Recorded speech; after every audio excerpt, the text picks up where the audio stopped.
अस्सलाम वालेकुम व्यूअर्स, आप देख रहे हैं एमसीक्यूज टेस्ट। और आज का हमारा टॉपिक है रीडिंग कॉम्प्रिहेंशन। कॉम्प्रिहेंशन क्या है, कॉम्प्रिहेंशन को कैसे रीड किया जाए और कॉम्प्रिहेंशन के क्वेश्चंस को कैसे आंसर दिया जाए। और इस लेक्चर में मैं आप लोगों को ऐसे ट्रिक्स के बारे में बताऊंगा जिस ट्रिक्स को यूज करते हुए आप किसी भी कॉम्प्रिहेंशन को 5 मिनट के अंदर सॉल्व कर सकेंगे। और लेक्चर को स्टार्ट करने से पहले आप लोगों ने अगर मेरे चैनल को सब्सक्राइब नहीं किया है तो सब्सक्राइब करें और बेल आइकन को प्रेस करें ताकि नए आने वाली वीडियोस आप तक पहुंच सके। कॉम्प्रिहेंशन में हमें दिया जाता है एक पैसेज और उस पैसेज के मुताबिक हमें क्वेश्चंस के आंसर देने होते हैं। तो हमें सबसे पहले ये देखना है कि पैसेज के टाइप्स कितने होते हैं। पैसेज किसी भी टाइप का हो सकता है, स्टोरी टाइप का भी हो सकता है, हिस्ट्री टाइप का भी हो सकता है, करंट अफेयर से भी आपका पैसेज हो सकता है, डॉक्यूमेंट्री भी हो सकता है और किसी भी टाइप का पैसेज हो सकता है। Definition of comprehension. कॉम्प्रिहेंशन की डेफिनेशन ये है, reading comprehension is the ability to read text, process it and understand its meaning. किसी भी कॉम्प्रिहेंशन को पढ़ने से आपके पास काबिलियत होनी चाहिए किसी भी टेक्स्ट को पढ़ने की, उसको प्रोसेस करने की और उसको समझने की उस पैसेज के मीनिंग के मुताबिक।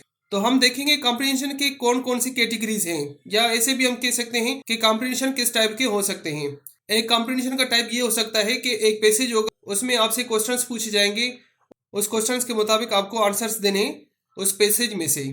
अच्छा, ये टाइप मोस्टली सीएसएस और कॉम्पिटिटिव एग्जाम्स के पेपरों में दिया जाता है।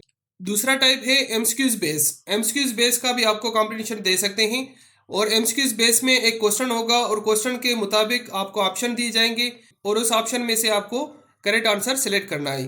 तीसरा कॉम्प्रिहेंशन का टाइप है fill in the blanks. Fill in the blanks में एक क्वेश्चन होगा, उसमें हमें फिल इन द ब्लैंक्स करने ऑप्शन के मुताबिक ABCD।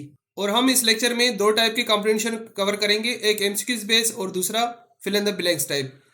और नंबर 1 जो टाइप है कॉम्प्रिहेंशन का क्वेश्चन है आंसर, अलग सा एक वीडियो बनाऊंगा डिटेल में।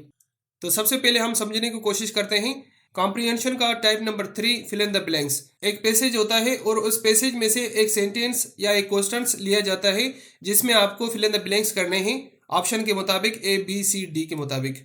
और दूसरा टाइप है एमसीक्यूज बेस्ड कॉम्प्रिहेंशन। ये टाइप मोस्टली हर एग्जाम में आता है।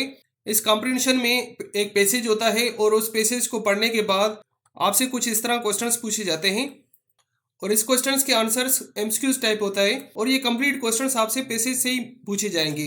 कोई भी ऐसा क्वेश्चंस नहीं पूछा जाएगा जो पैसेज से बाहर हो। Which types of questions will come in comprehension. Comprehension में किस टाइप्स के क्वेश्चंस आ सकते हैं। कॉम्प्रिहेंशन में सिनोनिम्स टाइप से क्वेश्चन आ सकते हैं। आपसे पूछा जाएगा कि पैसेज में ये वर्ड यूज किया गया है, इसका सिनोनिम क्या होगा। दूसरा, एंटोनिम्स के बारे में आपसे पूछा जा सकता है कि पैसेज में एक वर्ड दिया गया है, इसका एंटोनिम क्या होगा।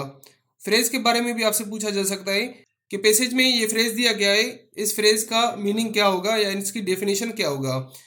आपसे इडियम्स के बारे में पूछा जा सकता है कि पैसेज में इडियम्स यूज किए गए हैं, इस इडियम का मीनिंग क्या होगा। इसके बाद आपसे ये भी पूछा जा सकता है कि पैसेज में फर्स्ट पैराग्राफ या सेकंड पैराग्राफ या थर्ड पैराग्राफ में जो पर्सन्स ऑफ ग्रामर यूज किया गया है वो कौन सा ग्रामर पर्सन है। इसके अलावा आपसे टेंस के बारे में पूछा जा सकता है कि पैसेज में पैराग्राफ 1 या पैराग्राफ 2 में कौन सा टेंस यूज किया गया है। इसके अलावा आपसे ये भी पूछा जा सकता है कि पैसेज का टाइटल क्या है, what is the title of passage. और लास्ट में आपसे ट्रू एंड फॉल्स का स्टेटमेंट के बारे में पूछा जा सकता है। अच्छा, कॉम्प्रिहेंशन का जो टाइटल होता है, पैसेज का टाइटल जो होता है वो एक वर्ड का हो सकता है या एक फ्रेज का हो सकता है, ठीक है, एक सेंटेंस का नहीं हो सकता टाइटल।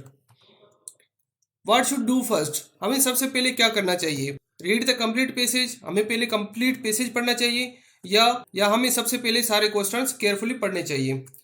तो एक्सपर्ट्स क्या कहते हैं, एक्सपर्ट्स कहते हैं first read all questions carefully before reading the passage. इसमें से आपका ये होगा, टाइम भी बच जाएगा और दूसरी बात आपको पता होगा कि कौन से क्वेश्चंस पूछे जा रहे हैं पैसेज के मुताबिक। और तीसरी बात ये है कि क्वेश्चंस पढ़ने के बाद आप पैसेज पे आएंगे तो आप पैसेज को पढ़ने के दौरान आपको पता चल जाएगा कि यहाँ पे क्वेश्चन नंबर 1, क्वेश्चन नंबर 2 या क्वेश्चन नंबर 3 का आंसर्स मुझे मिल रहे हैं। तो जहाँ पे आपको आंसर्स मिल रहे हैं वहीं पे आप अंडरलाइन करके और उसको मार्क कर दें आंसर 1, आंसर 2 या आंसर 3 के मुताबिक। रूल नंबर 1, कॉम्प्रिहेंशन का रूल नंबर 1 क्या है। Should know the basic information about comprehension. हमें सबसे पहले कॉम्प्रिहेंशन की बेसिक इन्फॉर्मेशन के बारे में पता होनी चाहिए, ठीक है। मेन थीम ऑफ पैसेज और स्टोरी, ठीक है, पैसेज और स्टोरी का मेन थीम क्या है। उसके बाद हमें ये मालूम होना चाहिए कि main subject of passage, passage का मेन सब्जेक्ट क्या है, पैसेज किसके बारे में है, या पैसेज का टाइटल कौन है, या पैसेज का सब्जेक्ट कौन है, ठीक है। इसके बाद आता है identify the text and author. आपको पैसेज को पढ़ने के दौरान आप ये आइडेंटिफाई करना है कि ऑथर क्या कह रहा है या पैसेज में जो टेक्स्ट यूज हुए वो टेक्स्ट क्या कह रहे हैं। लास्ट में आता है know which type of passages. हमें ये मालूम करना है कि कौन सा ये टाइप है पैसेज का।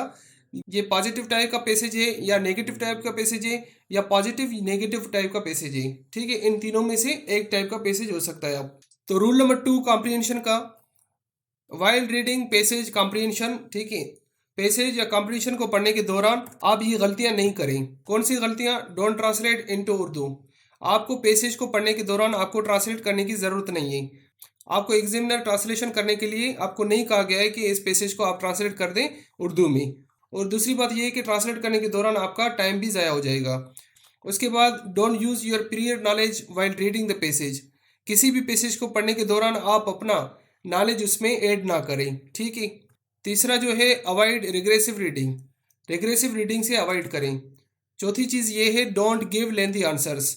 अगर आपसे क्वेश्चंस के आंसर पूछे जा रहे हैं तो आप उसमें लेंथी आंसर नहीं देना है, उसको शॉर्ट और प्रिसाइज आंसर देना है। Why do examiners give comprehension?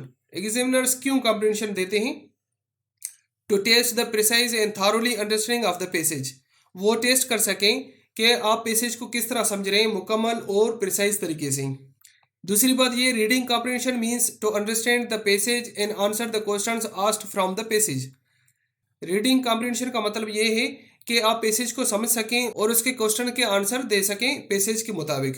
तीसरी बात, careful reading passage and logical evolution needed that to within the time constraint. ध्यान से आप पैसेज को पढ़ लें, उसको लॉजिकल एवोल्यूशन करें और थोड़े ही टाइम में उसको आप कवर करें। लास्ट जो है स्ट्रेटजीज फॉर कॉम्प्रिहेंशन। कॉम्प्रिहेंशन के लिए हमें कौन सी स्ट्रेटजीज करनी चाहिए? Don't need daily base exercise if you know these rules. अगर आपको रूल्स के बारे में पता है, ठीक है, इन रूल्स के बारे में पता है, तो आपको डेली बेसिस पे एक्सरसाइज करने की ज़रूरत नहीं है। इसके अलावा आपके पास ये हैबिट्स होने चाहिए जिसमें आपका नॉलेज में भी इजाफा आ जाएगा और डेली बेसिस पे आपके वोकेबलरीज भी कवर होते जाएंगे। इसके बाद रीड बुक्स मैगजीन्स। आपको बुक्स और मैगजीन्स भी पढ़ने चाहिए। लास्ट में आता है if you are good reader that means you can solve any comprehension easily. अगर आप अच्छे रीडर हैं तो आप किसी भी कॉम्प्रिहेंशन को आसानी से सॉल्व कर सकते हैं। अच्छा, ये था हमारा कंप्लीट लेक्चर कॉम्प्रिहेंशन के ऊपर, और इसके बाद हम डेली बेसिस पे एक कॉम्प्रिहेंशन सॉल्व करेंगे। और अगर आप लोगों को कोई चीज़ समझ में नहीं आया हो कॉम्प्रिहेंशन के हवाले से, कमेंट्स करके पूछ सकते हैं।